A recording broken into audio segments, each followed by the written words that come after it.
Mogu jednu pjesmu za mladim tokom, jednu pjesmu. A sada iznenađenje večeri. Naš specijalni gost, kojeg se mnogi od vas sjećaju kao bivšeg frontmana grupe Rafineri, otpjevat će jednu pjesmu za mladence. Dragi svatovi, večeras ću vam otpjevati jednu pjesmu koju smo često slušali na ratištu, pogotovo mi koji smo bili u zarobljeništvu.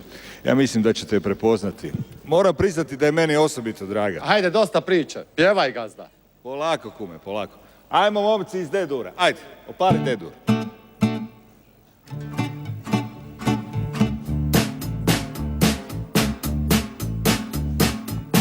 Ajmo, gitar. Dovaj se.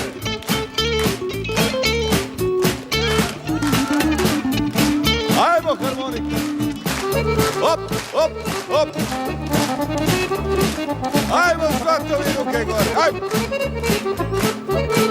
Hop, hop.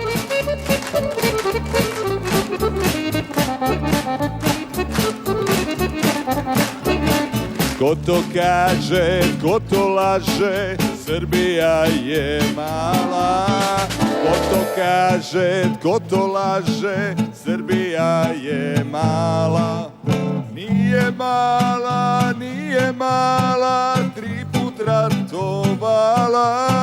Nije mala, nije mala, 3 put ratovala. Odjebi! Ajde, harmonika, šta se bojiš? Ajde, vole Hrvati harmoniku. Dani, dani!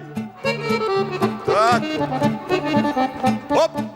Ajmo, svatovi, ajde!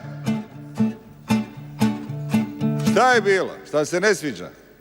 Imamo mi još hitova. Gle, ovo. Spremte se, četnici,